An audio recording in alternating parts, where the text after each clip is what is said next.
Assalamualaikum warahmatullahi wabarakatuh. Alhamdulillahilladzi nahmaduhu wa nasta'inuhu wa nastaghfiruh wa na'udzu billahi min shururi anfusina wa min sayyiati a'malina. May yahdihillahu fala mudilla lahu wa may yudlil fala hadiya lahu. Asyhadu an la ilaha illallah wahdahu la syarika lahu wa asyhadu anna Muhammadan 'abduhu wa rasuluhu la nabiyya wa la rasula ba'da. Fa inna asdaqal hadits kitabullah wa khairul hadi hadi Muhammadin sallallahu alaihi wasallam wa syarrul umuri muhdatsatuha fa inna kulla muhdatsatin bid'ah wa kulla bid'atin dhalalah wa kulla dhalalatin finnar wa ba'd. Hadirin jamaah salat subuh yang dimuliakan oleh Allah Subhanahu wa taala. Bersyukur kepada Allah di mana atas karunia dan nikmat-Nya lah kembali Allah mempertemukan kita untuk sama-sama menjalankan kewajiban sholat subuh secara berjamaah. Kemudian juga untuk saling tawassul bil haq dan tawassul bis sabr. Semoga hal ini yang akan menyelamatkan kita dari kerugian, bukan hanya rugi di dunia, akan tetapi lebih-lebih lagi adalah kerugian di akhirat. Karena Allah Subhanahu wa taala menyatakan wal 'asri innal insana lafi khusr illa alladziina aamanu wa 'amilus shalihati wa tawassaw bil haqq wa tawassaw bis sabr. Sesungguhnya manusia demi masa sesungguhnya manusia berada dalam kerugian kecuali orang yang beriman, beramal soleh, saling tawassaw bil haqq dan saling tawassaw bis sabr, saling memberikan nasihat untuk menetapi kebenaran dan saling memberikan nasihat untuk menetapi kesabaran. Hadirin yang dimuliakan Allah Subhanahu wa taala, pembahasan kita insyaallah masih berputar tentang fikih sirah nabawiyah, di mana pada bulan lalu kita sudah sampai kepada Darul Arqam, rumah Al-Arqam Ibni Abil Arqam. Al-ikhwa'azinallahu wa iyyakum. Kita akan memasuki pembahasan baru pada kesempatan kali ini, adalah berkenaan dengan hijrahnya para sahabat ke Habasyah, ke daerah Ethiopia.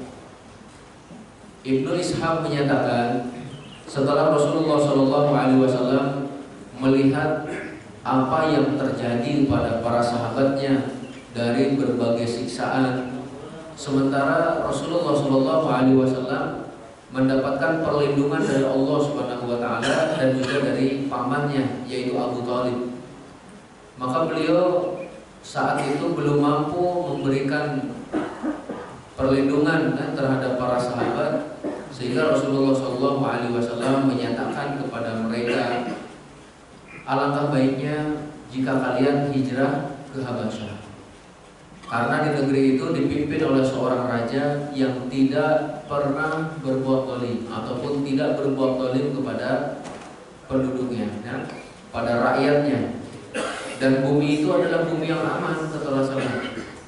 Tinggallah kalian di sana sampai Allah Subhanahu wa taala memberikan jalan keluar dari apa yang menimpa kalian. Para sahabat pun alaihissalam, mereka pun bersiap-siap untuk mengadakan perjalanan menuju Habasyah. Dan raja Habasyah pada waktu itu adalah Najasyi. Najasyi ini adalah seorang raja yang adil. Rakyatnya tidak ada yang terzalimi. Kalau ada yang minta perlindungan kepada Najasyi, maka akan dilindungi.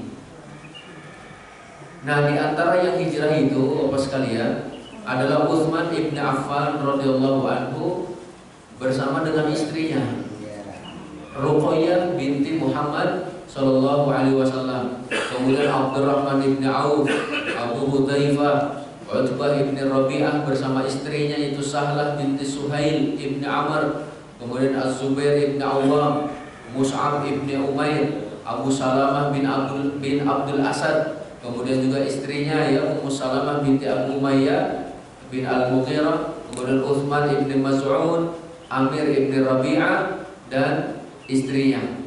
Alhamdulillah iyyakum.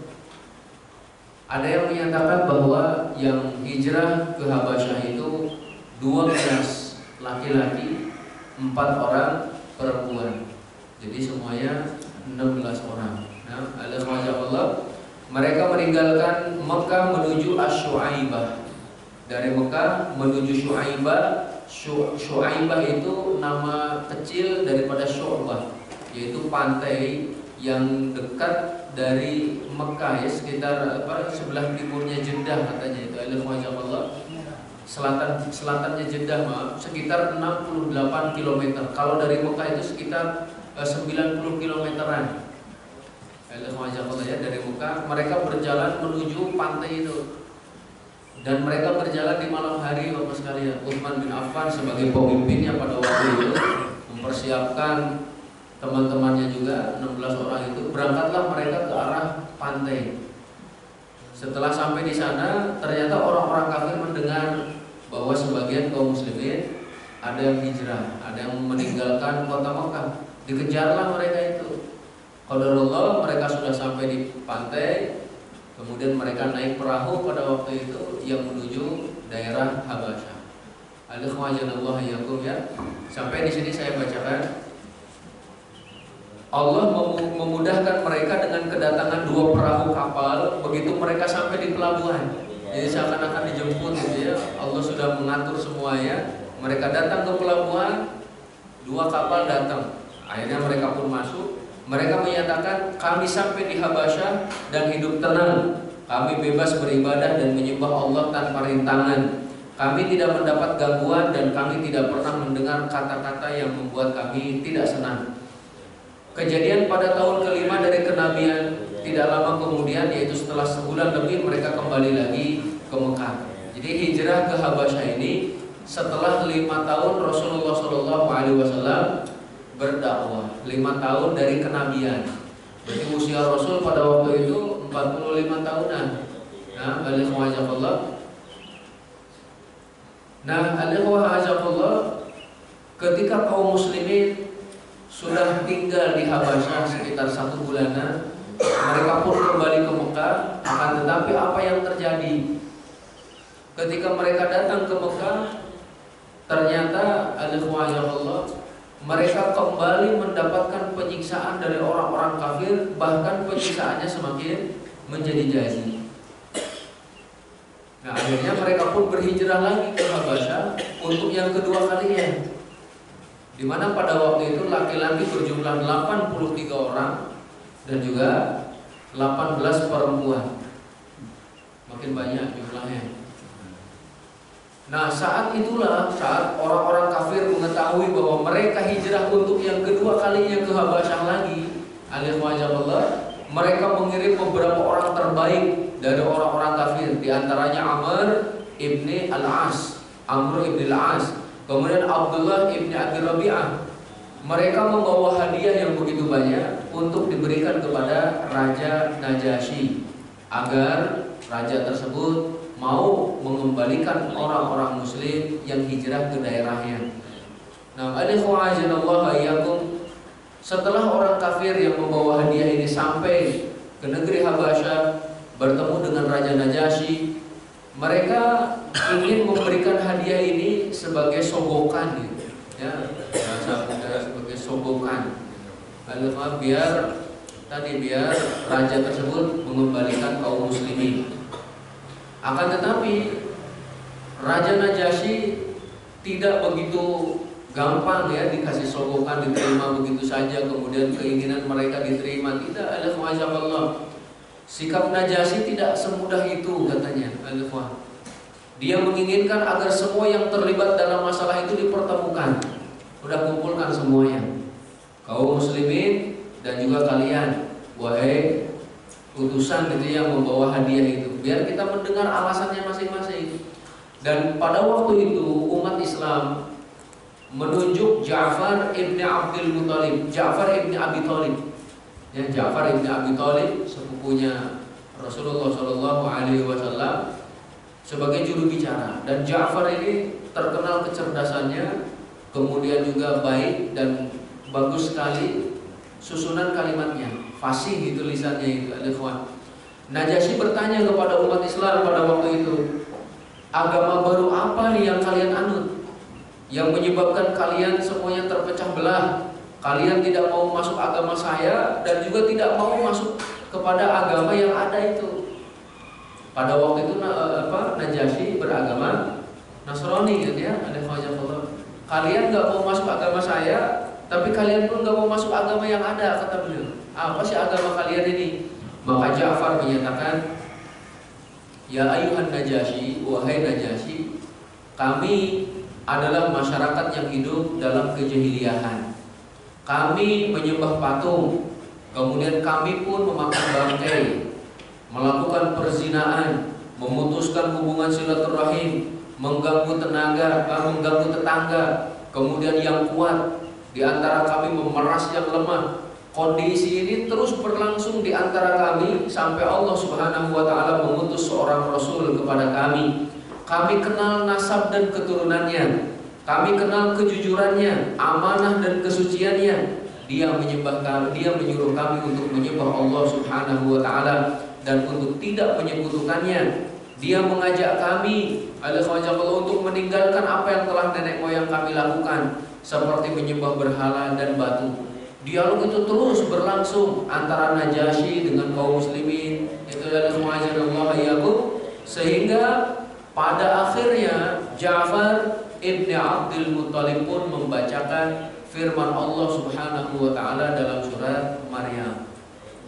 Dibacakanlah oleh beliau, kaf ha ya ain shad dzikru rahmatir rabbika 'abdahu Zakaria inna da rabbahu nidaan khafiyat. Terus dibacakan. Dalam surat itu kan bercerita tentang Maryam, bercerita tentang Nabi Isa alaihissalam. Raja Najasyi berkaca-kaca matanya, ada yang menyatakan sampai menangis gitu ya. Sampai kemudian Raja Najasyi menyatakan, tinggallah kalian di negeriku dengan aman, tidak ada seorang pun yang akan mengganggu kalian. Masya Allah, itu kata Najasyi ya, seorang raja yang adil walaupun beragama Nasrani pada waktu itu. Makanya saya jadi ingat perkataan ulama bahwa Allah akan menolong suatu daerah jika penguasanya berbuat adil, tapi Allah akan menghancurkan suatu negara jika pemimpinnya zalim. Kebalikan daripada adil. Walaupun kafir tapi adil, Allah akan tolong. Tapi kalaupun dia muslim cuma zalim, Allah bisa jadi hancurkan.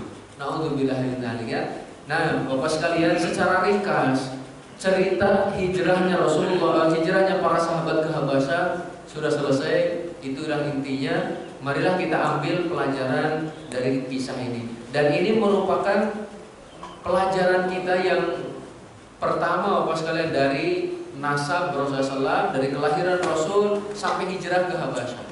Atau ini adalah pelajaran, kalau dibagi dua, jadi adalah pelajaran yang kedua. Kalau yang pertama dari sebelum diangkatnya atau sebelum lahirnya Rasul sampai diangkatnya menjadi Rasul. Kemudian yang kedua dari diangkatnya Rasul Shallallahu Alaihi Wasallam sampai hijrah ke Habasyah. Baru nanti ada pelajaran yang ketiga kita masuk Islamnya Umar dan Hamzah sampai hijrah ke Madinah, insya Allah. Nah, kita ambil pelajaran apa sekalian dari hijrah ke Habasyah ini. Yang pertama, Rasulullah Shallallahu Alaihi Wasallam adalah seseorang yang sangat memiliki rasa belas kasihan terhadap kaum muslimin. Sampai Allah pun menyebutkan di akhir surat At-Taubah, laqad ja'akum rasulun min anfusikum azizun 'alaihi ma 'anittum harisun 'alaikum bil mu'minina raufur rahim. Jadi telah datang seorang rasul kepada kalian yang sangat menginginkan kalian ini beriman, gitu. Yang mana Rasulullah Shallallahu Alaihi Wasallam itu sangat penyayang terhadap orang-orang beriman. Bahkan dalam ayat lain disebutkan, fala'allaka bakhi'un nafsaka ala alla yakunu mu'minin. Jadi bisa jadi kamu ini akan membunuh dirimu sendiri karena mereka tidak mau beriman. Dalam artian ketika manusia pada waktu itu tidak mau mengikuti Rasulullah Shallallahu Alaihi Wasallam, maka Rasul sangat menyayangkan hal itu. Dan karena kasih sayang beliau kepada umatnya, seakan-akan beliau hampir bunuh diri, katanya itu. Masya Allah. Cintanya Rasulullah kepada umatnya, menginginkan kebahagiaan bagi mereka bukan hanya di dunia, akan tapi sampai berlanjut nanti di dalam surganya Allah Subhanahu wa Ta'ala. Inilah kasih sayang beliau yang pertama ya. Sehingga ketika melihat para sahabatnya disiksa, beliau memikirkan bagaimana caranya agar sahabat-sahabat saya selamat dari gangguan orang-orang musyrik. Dan sampailah berita bahwasanya ada suatu negara yang aman, yaitu negeri Habasyah, pada waktu itu Ethiopia. Pelajaran selanjutnya juga Bapak sekalian yang dimuliakan Allah Subhanahu wa taala, pada waktu itu para sahabat radhiyallahu anhum ajmain tidak mendapatkan kesempatan untuk beribadah dengan baik dan juga tenang pada waktu di Mekah disebabkan gangguan daripada orang-orang musyrik tersebut. Sehingga hal inilah yang memaksa mereka untuk berhijrah, meninggalkan tempat kelahiran mereka. Padahal Mekah adalah negeri yang dicintai oleh Rasulullah SAW. Cuman sudah tidak kondusif. Mereka mau sholat dilarang, mau Jumatan nggak boleh. Contohnya itu, mau melaksanakan syiar-syiar Islam tidak boleh. Akhirnya terpaksa mereka harus meninggalkan tanah kelahiran, keluarga, sanak family dan semuanya, menuju suatu daerah yang cukup jauh, Ethiopia, menyeberangi lautan. Kalau ada yang bertanya, apakah Rasulullah SAW pernah naik kapal perahu? Apakah Rasulullah SAW pernah berlayar di lautan? Ada nggak yang menyampaikan seperti itu? Wallahualam.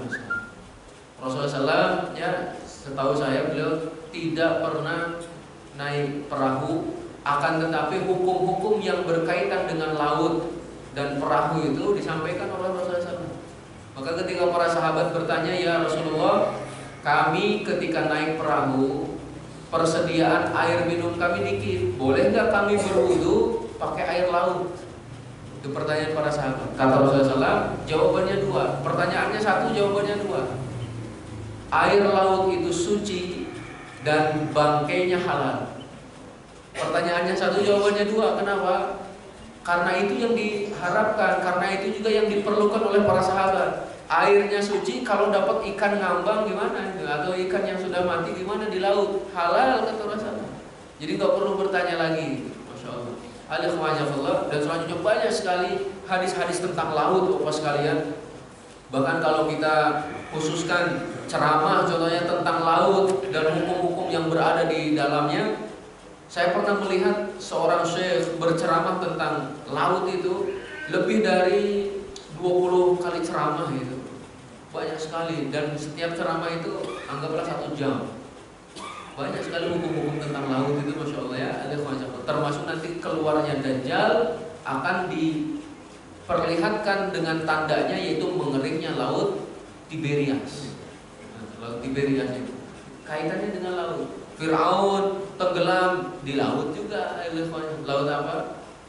Laut Merah yang sekarang jadi laut mati gitu ya. Atau laut mati itu ini apa namanya? Kaum Sodom juga itu yang dibinasakan oleh Allah Subhanahu wa taala. Nah, Allah, ya, ketika para sahabat sudah tidak lagi mendapatkan tempat yang aman untuk beribadah kepada Allah Subhanahu wa taala, maka dibolehkan untuk hijrah. Maka dari sini pun sebagian para ulama menyatakan, jika di daerah kita sudah tidak nyaman, tidak bisa mengerjakan syiar-syiar Islam dengan aman, maka carilah tempat yang lebih aman. Itu jika penduduk suatu daerah itu sudah tidak lagi bisa merubah keadaannya. Jadi memang mereka tertindas dan tidak bisa lagi merubah kondisinya contohnya. Akan tapi kalau mereka bisa merubahnya, maka yang terbaik adalah mempertahankan tanah airnya. Selanjutnya Bapak sekalian, pelajarannya juga bahwasannya sebelum kita memilih rumah, maka pilihlah tetangga. Ini adalah kaidah dari doa istrinya Fir'aun contohnya dalam surat At-Tahrim. Allah Subhanahu wa taala mengabadikan doanya itu ya, Allah, Rabbi bnili indaka baitan fil jannah. Ya Allah, bangunkan untukku sebuah rumah di mana? Di sisimu, milih tetangga dulu. Di sisimu baru di dalam surga. Masya Allah. Jadi kita pun pilih dulu tetangga. Kalau tetangganya baik, tetangganya soleh, rajin ke masjid, Masya Allah yang masjid makmur, berarti kita pilih di sana karena mayoritasnya ataupun juga lingkungannya baik. Nah, tetapi kalau kita sembarangan, yang penting dapat murah, gitu ya, contoh, tapi ternyata lingkungannya buruk, malah berimplikasi pada kita ataupun pengaruhnya nanti buruk juga kepada kita dan juga anak-anak kita. Jadi pilihlah tetangga sebelum memilih rumah. Pelajarannya juga Allah, apa yang dikatakan kepada mereka sekarang yang meninggalkan negerinya untuk berhijrah ke negara-negara kafir atas dasar kekagumannya kepada kemajuan peradabannya. Nah ini maksudnya kira-kira benar nggak itu orang yang mengadakan pindah rumah tapi pindahnya itu ke negeri orang kafir? Kalau dulu kaum muslimin mereka hijrah memang ke negeri kafir, akan tetapi mereka bebas beribadah di sana dan tidak mendapatkan gangguan. Kalau sekarang kira-kira alasannya apa? Mereka yang milih tinggal di negeri orang-orang kafir itu. Maka nanti dari sini pun sebagian para ulama juga menyatakan safar itu ada banyak macamnya. Yang pertama, safar yang terbaik adalah safar untuk menyebarkan agama Islam. Termasuk di dalamnya adalah untuk berjihad. Contohnya Rasulullah menyatakan inna siyahata ummati al-jihadu fi sabilillah. Sesungguhnya jalan-jalannya umatku adalah jihad di jalan Allah. Ketika seseorang safar untuk berdakwah, inilah safar yang terbaik. Bapak-bapak pergi ke Jerman, di Jerman itu untuk dakwah, ke Amerika, ke Persia, ke Paris, Perancis, itu ada banyak untuk berdakwah. Ini safar yang terbaik. Yang kedua, safar untuk menuntut ilmu. Untuk menuntut ilmu ini juga dibolehkan Bapak sekalian, kemanapun kita pergi selama untuk menuntut ilmu, khususnya adalah ilmu agama, silakan. Akan tetapi juga nampaknya kalau kita menuntut ilmu agama contohnya bukan dari sumbernya, maka dikhawatirkan malah kekeliruan yang digapai. Sebagai contoh, ada orang yang ingin belajar agama Islam tapi berangkatnya ke Arizona, pulang-pulang jadi penganut ingkar sunnah.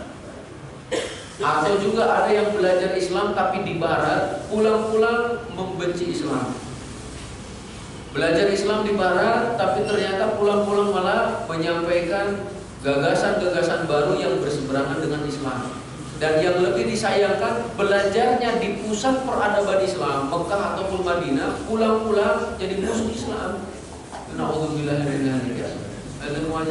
Bahkan lebih mengerikan lagi barangkali pemahamannya itu dibanding dengan orang-orang barat itu sendiri. Nah ini yang tidak kita inginkan. Ini jadi safar untuk menuntut ilmu. Ada hadis yang sebagian ulama menyatakan itu adalah dhaif. Utlubul ilma walau bisin, katanya ya. Carilah ilmu walaupun sampai negeri Cina. Kira-kira kalau ke Cina belajar ilmu apa? Akupuntur contohnya ya, bekam. Itu ada banyak Allah. Karena kalau belajar agama Islam ke Cina, justru pusatnya itu di tempat Rasulullah SAW hadir itu, di Madinah, di Mekah ini ya. Ada wajah Allah. Itu kalau benar hadisnya, tapi sebagian ulama menyatakan ini bukan hadis. Wallahu a'lam bishawab. Selanjutnya ada safar justru untuk mengais rezeki. Nah ini juga sebagian para ulama membolehkan untuk mengais rezeki. Akan tetapi sebaik-baik rezeki tentu adalah rezeki di negerinya sendiri. Makanya Rasulullah pernah menyatakannya yang maknanya sungguh bahagia seseorang ketika Allah menjadikan rezekinya di negerinya dan Allah menjadikan kecukupan dalam hatinya. Itulah orang yang paling bahagia. Gak perlu jauh-jauh ke negeri seberang. Di sini Allah sudah memberikan rezeki kepada kita. Dan yang selanjutnya juga safar. Yang selanjutnya adalah safar yang mubah. Safar yang mubah itu apa? Safar ataupun bepergian tidak untuk maksiat, Bapak sekalian. Ini pun juga dibolehkan. Safar bukan untuk maksiat. Adapun nanti kalau safarnya dengan niatan untuk bermaksiat karena di kampungnya malu contohnya ya melakukan perbuatan tersebut, akhirnya dia ke luar negeri. Di luar negeri cokek botol, banting kartu, banting kartu dan sebagainya. Ini tidak boleh yang seperti ini. Termasuk jika seseorang mengadakan safar ke luar negeri yang kafir, ya, notabene-nya adalah kafir, ternyata di dalamnya dirinya tidak boleh melaksanakan ibadah, tidak boleh sholat, puasa dan sebagainya. Ini malah nyari masalah kalau yang seperti ini, ya.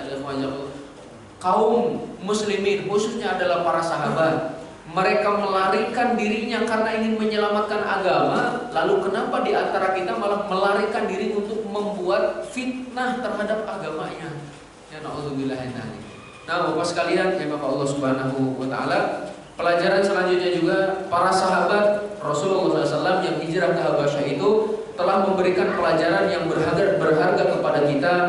Seorang muslim tidak mungkin bisa beradaptasi dengan lingkungan masyarakat non-muslim dalam hal-hal yang bertolak belakang dengan agama Islam. Nah, dalam masalah akidah kita punya pembeda ataupun sekat antara kita dengan orang-orang kafir. Adapun dalam muamalah, silakan. Rasulullah SAW saja pernah punya utang kepada orang Yahudi contohnya, atau juga beliau pernah menggembalakan kambing milik orang Mekah. Kalau dalam muamalah boleh-boleh saja silakan, tapi kalau dalam masalah akidah maka kita punya sekat. Selanjutnya juga pelajaran ini juga berlaku pada pergaulan atau majelis pertemuan yang dilakukan oleh orang muslim dan dia menyaksikan kemungkaran di dalamnya. Maka bisa jadi ia mengikuti acara yang ada dan dia diam saja sehingga harus tetap beradaptasi dengan sesuatu yang bertentangan dengan agama Allah, atau ia menolak dan mengingkari hal tersebut, yang mana jika dia melakukannya, Bapak sekalian, dia akan keluar meninggalkan pertemuan tersebut. Karena ini adalah munkar, maka dia akhirnya keluar. Seperti Bapak sekalian yang Bapak Allah Subhanahu wa taala, sebagian mereka membahas tentang contoh yang sering terjadi itu adalah walimah caranya. Pesta pernikahan. Menurut para ulama, undangan pernikahan itu hukumnya bisa sampai wajib untuk hadir. Wajib berarti kan harus datang tuh. Akan tetapi jika didapatkan kemunkaran di dalamnya, status wajib jadi berubah, nggak perlu. Masya Allah, status kemungkarannya ya ada joget-joget contohnya, buka-buka aurat itu, Masya Allah. Dan selanjutnya maka sudah tidak wajib lagi katanya mendatanginya. Selanjutnya, pada peristiwa pengejaran yang dilakukan oleh orang kafir Quraisy kepada para sahabat hingga ke negeri Habasyah dan upaya mereka untuk mengembalikan kaum muslimin ke Mekah lagi, hal tersebut menjadi indikasi yang sangat jelas bahwa pertentangan antara orang kafir dengan kaum muslimin tidak hanya bersifat pribadi, tetapi merupakan permusuhan yang didasari oleh keyakinan agama mereka. Seandainya permusuhan ini hanya bersifat pribadi, pastilah kaum kafir tersebut akan merasa senang dengan kepergian kaum muslimin dan jauh dari pandangan mereka. Jadi benarlah bahwa permusuhan mereka itu dilatar belakangi oleh keyakinan agama. Dan ini juga yang menguatkan Bapak sekalian, orang kafir tidak akan pernah senang kepada kita sampai kita ikut agamanya, atau yang kedua kita yang dibunuh. Nah, dalam surat Al-Anfal itu Allah menyatakan, wa idh yamkuru bikal ladzina kafaru liyuthbituka aw yaqtuluka aw yukhrijuka wa yamkuruna wa yamkurullah wallahu khairul makirin. Jika orang-orang kafir membuat makar, tipu daya, untuk apa? Untuk tiga hal. Yang pertama menangkapmu, yang kedua membunuhmu, yang ketiga mengusirmu. Mereka mengadakan tipu daya dan Allah akan membalas tipu daya mereka. Sesungguhnya Allah adalah zat sebaik-baik yang membalas tipu daya. Tiga nih keinginan orang kafir itu. Yang pertama ditangkap, masukin penjara, atau yang kedua bunuh, atau yang ketiga usir. Kalau di sini para sahabat hijrah itu bukan karena usiran para orang-orang kafir itu, ya Masya Allah. Itu karena para sahabat sendiri yang memilih hal tersebut sesuai dengan ajaran dari Rasulullah SAW ataupun juga arahan dari Rasulullah SAW. Maka mereka berusaha untuk mengembalikan kaum muslimin tadi biar bisa disiksa lagi, bahkan sampai mati kalau bisa. Insyaallah. Ini juga yang disampaikan oleh Syekhul Islam Ibnu Taimiyah, bahwasannya surga di dadaku, kata beliau. Kemanapun aku pergi maka tidak pernah meninggalkanku, karena sudah berada dalam jiwanya. Jika orang-orang kafir memasukkanku ke dalam penjara, maka itu adalah khalwah bagiku.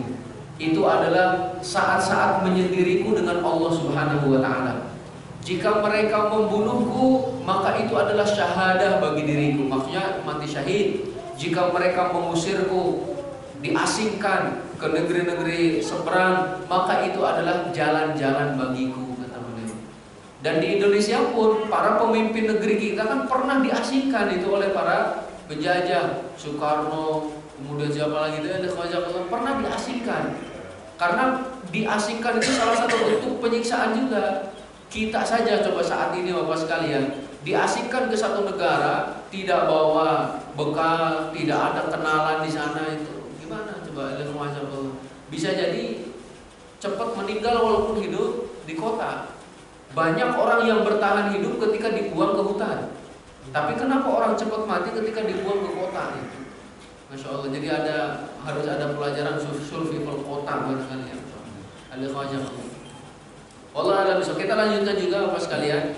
Pelajarannya bahwa Utsman ibni Hasan mengatakan, generasi salaf dahulu ketika ditanya tentang suatu masalah akidah, maka ia menjawab dengan argumen-argumen dari Al-Quran dan juga As-Sunnah. Hal itu pula dilakukan oleh Ja'far ibni Abi Thalib radhiyallahu anhu di hadapan Raja Najasyi.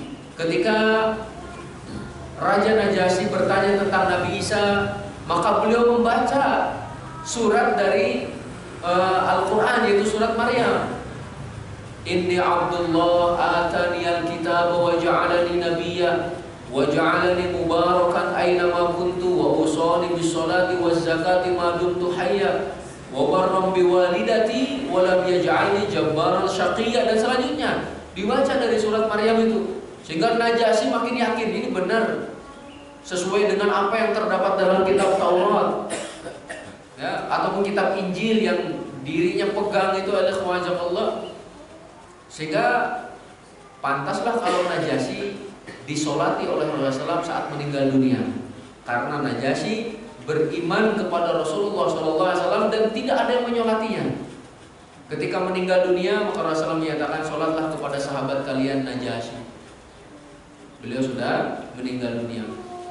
Kalau ada yang bertanya, boleh nggak kita sholat ghaib, contohnya Bapak sekalian ya, kita sholatnya di sini, jenazahnya ada di luar negeri, boleh nggak? Sebagian ulama menyatakan kalau sudah ada yang menyolati nggak perlu lagi, karena sudah gugur kewajiban kita untuk menyolatinya.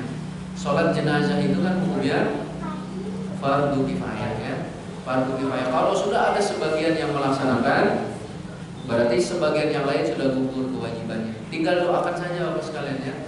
Nah, selanjutnya juga dalam peristiwa hijrah ke Habasyah ini kita memetik pelajaran, kita dibolehkan minta bantuan ataupun suaka kepada non-muslim jika hal tersebut diperlukan dan tanpa beban kompensasi. Maksudnya tidak ada gunung di balik udang. Maksudnya tidak ada syarat-syarat yang merugikan kaum muslimin. Raja Najasyi memberikan jaminan keamanan tanpa syarat. Udah kalian aman di negeri saya, insyaallah. Alhamdulillah. Dan ini pun diantara pendapat Syekhul Islam dan juga muridnya yaitu Ibnu Qayyim, ataupun pendapat muridnya itu Ibnu Qayyim al-Jauziyah. Kita lanjutkan pelajaran selanjutnya. Dalam kalimat yang disampaikan oleh Ja'far bin Abi Thalib terdapat pelajaran. Tadi Ja'far bin Abi Thalib kan mengatakan kami dulu hidup pada masa jahiliyah, memakan bangkai dan selanjutnya itu ya. Pelajarannya apa?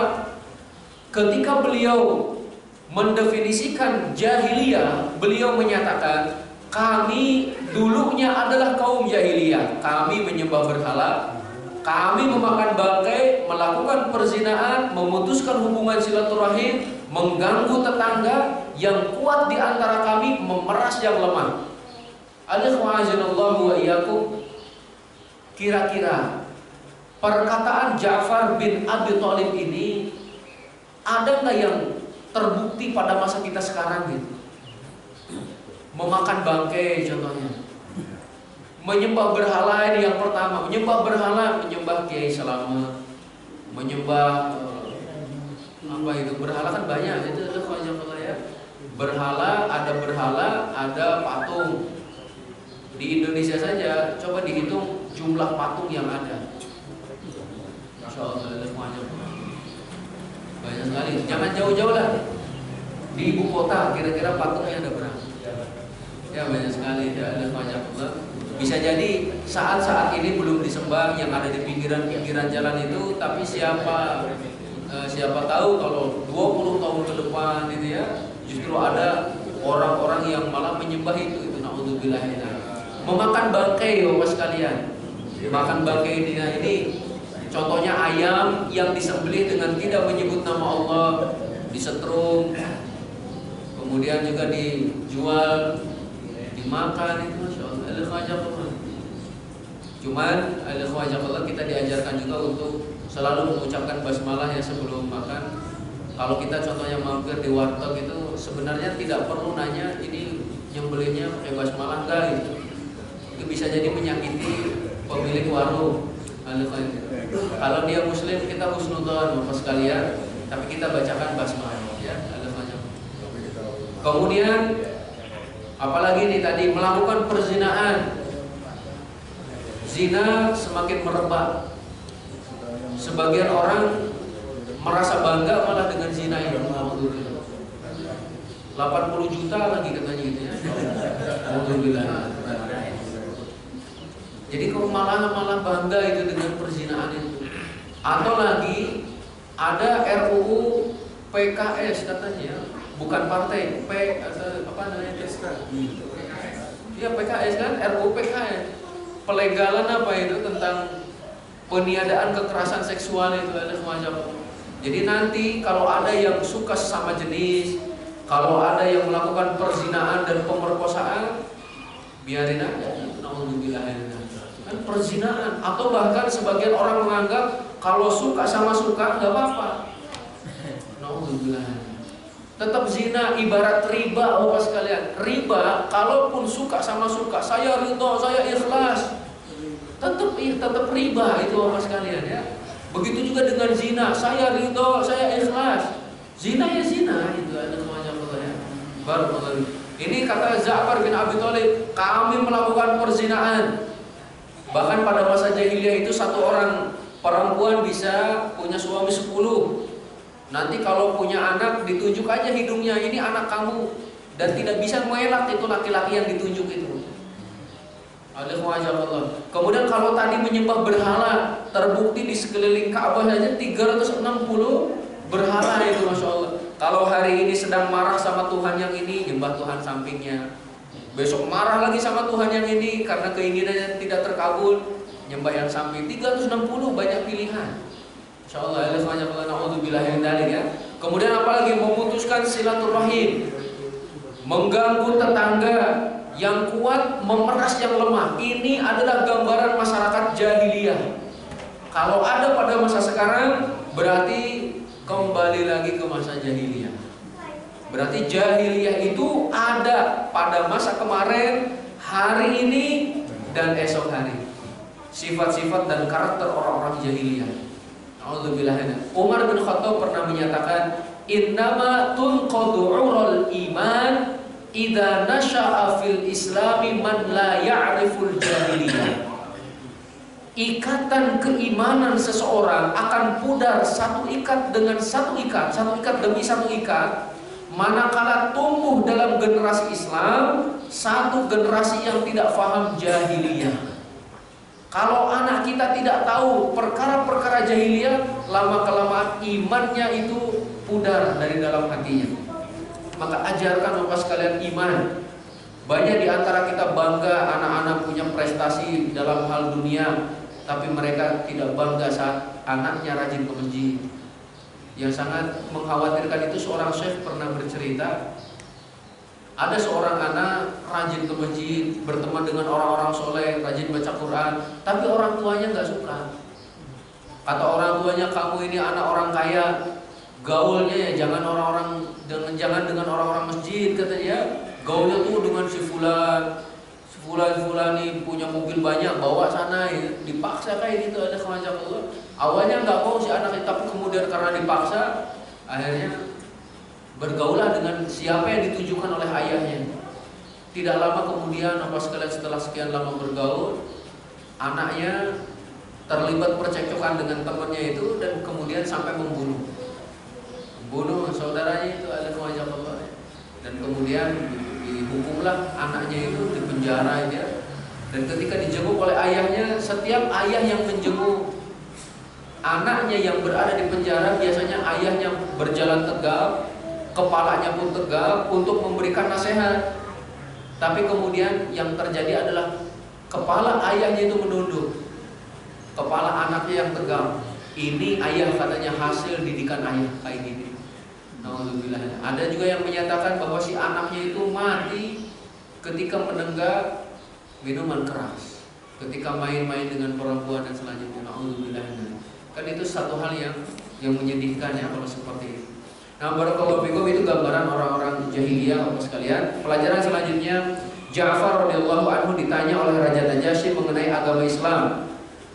Ia mengawali kata-katanya dengan menjelaskan beberapa larangan dalam agama. Dan larangan yang paling besar adalah perbuatan syirik, yaitu menyekutukan Allah. Kemudian disusul dengan menjelaskan perintah Islam, dan perintah yang utama adalah bertauhid dan mengesahkan Allah Subhanahu wa Ta'ala. Sehingga dalam hal ini Ja'far bin Abi Thalib mengadakan dua metode, ataupun metode yang pertama itu adalah mengosongkan satu tempat, khususnya adalah hati, dari seluruh sesembahan selain Allah Subhanahu wa Ta'ala, baru kemudian diisi bahwa hanya Allah yang berhak untuk disembah. Ibarat kita punya satu tempat yang ingin memasukkan barang-barang ke dalamnya, maka harus dikosongkan dulu. Baru setelah kosong dimasukkanlah barang tersebut. Maka dalam Al-Quran pun Allah menyatakan, فَمَنْ يَكْفُرْ بِالطَّاغُوتِ وَيُؤْمِنْ بِاللَّهِ فَقَدِ اسْتَمْسَكَ بِالْعُرْوَةِ الْوُثْقَى. Siapa yang kufur kepada tagut kemudian iman kepada Allah, jadi kufuri dulu semua sesembahan selain Allah, baru imani Allah Subhanahu wa Ta'ala. Maka kata Zakir Naik itu ketika bertanya, apa agamamu? Ateis, tidak percaya hal apapun itu. Maka kata beliau, kamu sudah punya satu hal, yaitu mengosongkan hatimu dari semua sesembahan. Tinggal satu lagi, percayai Allah. Dan ternyata orang tersebut diberikan hidayah oleh Allah dan masuk Islam. Masyaallah. Nah, selanjutnya ketika Ja'far menerangkan tentang urutan-urutan dakwah yang dibawakan oleh Rasulullah SAW, beliau mendahulukan tauhid. Maka kita pun, ya, siapapun yang ingin menyampaikan Islam, awali dengan tauhid, agar mereka tahu siapa penciptanya, siapa yang memberikannya rizki, siapa yang menghidupkannya, mematikannya, memberikan manfaat ataupun juga menolaknya dari madarat dan selanjutnya, itu adalah Allah. Kalau keyakinan ini sudah tertancap di dalam jiwa, maka insya Allah akan melahirkan amalan-amalan soleh. Tapi kalau keyakinannya goyah, maka amalannya pun bisa jadi tidak bermanfaat. Pas kalian, percuma. Selanjutnya, pada peristiwa perang Khaybar, nanti insya Allah kita akan membahasnya. Kaum muhajirin yang berhijrah ke Habasyah ini pulang. Ada sebagian sahabat radhiyallahu anhu yang membanggakan diri kepada kaum muhajirin Habasyah ini karena ia merasa telah mendahului mereka berhijrah ke Madinah. Oleh karena itu mereka pun melaporkan perihal ini kepada Rasulullah SAW. Maka Rasulullah bersabda, "Laisa bi ahaqqa bi minkum wa lahu li ashabi hijratun wahidah wa lakum ahlus safinati hijratani." Dia itu, gitu ya, orang yang membanggakan diri di atas muhajirin Habasyah tidak lebih berhak atas diriku daripada kalian. Dia dan teman-temannya muhajirin Madinah hanya mendapatkan hijrah satu kali, sementara mereka muhajirin perahu yaitu ke Habasyah mendapatkan 2 hijrah.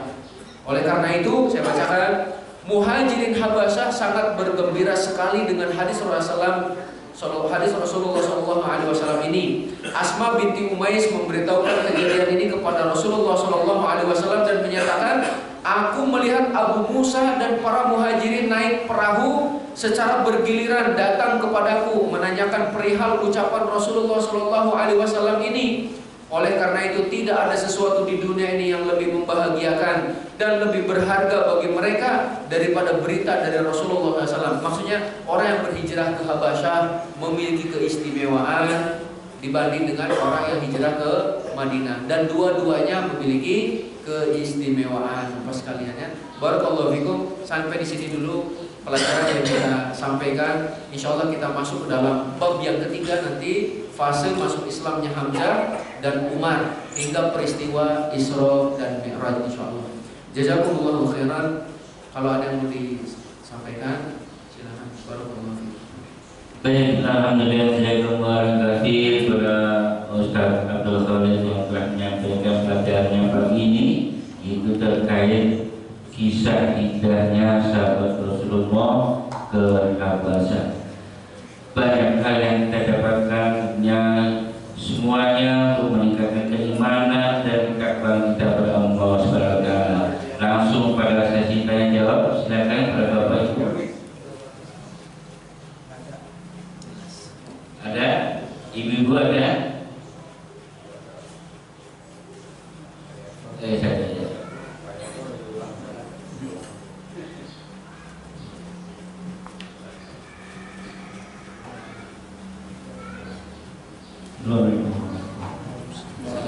Ustaz tadi mengatakan bahwa umat Islam boleh melarikan diri atau meminta tolong kepada Allah Nasrani. Tapi sebagai akidah, bagaimana kita selanjutnya itu apakah tidak akan menjadi tertekan atau akan lebih secara dijauhkannya di sini. Saya nggak kembali kepada baik Nasrani untuk belajar Islam. Jazakallahu khair. Pertanyaan yang bagus sekali Bapak sekalian. Untuk memohon pertolongan kepada orang kafir ada beberapa syarat, dan syaratnya ya diantaranya yang paling ditekankan, orang tersebut, orang kafir tersebut bisa dipercaya. Bisa dipercaya, contohnya apa? Tidak membocorkan rahasia kaum muslimin. Kemudian juga ya tentu menjaga perjanjian itu. Dan nanti menjelang hari kiamat pun akan terjadi perang dahsyat Bapak sekalian, antara kaum muslimin dengan awalnya dengan orang-orang Yahudi. Dan ternyata kaum muslimin pada waktu itu kan mereka bersekutu dengan orang-orang Nasrani. Maksudnya bergabung dengan orang Nasrani, peranglah. Setelah perang itu ternyata kaum Nasrani menyalahi perjanjian. Mereka ingkar janji ataupun mengkhianati perjanjian itu, yaitu dengan membunuh kaum muslimin. Akhirnya terjadilah peperangan Armageddon yang besar itu. Ya, ada semacam yang terdiri dari 12.000 bendera. Masing-masing bendera 12.000 pasukan. Sekitar 1 miliar orang itu yang hadir untuk berperang pada waktu itu. Ada semacam antara kaum muslimin dengan orang-orang Nasrani. Karena apa? Karena tadi menyalahi ataupun mengkhianati janji. Jadi kalau mereka bisa dipercaya boleh minta perjanjian, boleh minta bantuan kepada mereka. Tapi kalau tidak bisa dipercaya ya jangan. Itu barangkali. Jazakumullah. Baik, masih ada lagi?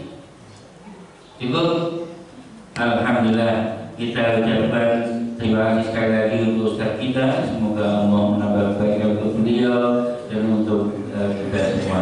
Dan untuk besok pagi, insyaallah kalau Ustaz Imam Sujoko, semoga kita diberikan kesehatan dan kesempatan untuk bisa hadir pada acara tersebut. Dan pada kali kita pada pagi hari ini sama-sama kita tutup dengan hamdalah dan doa kafaratul majlis. Alhamdulillahirabbil alamin. Subhanakallahumma wa bihamdika asyhadu an la ilaha illa anta astaghfiruka wa atubu ilaik. Wabillahi taufiq wal hidayah. Wassalamualaikum warahmatullahi wabarakatuh.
menghindari itu terbit.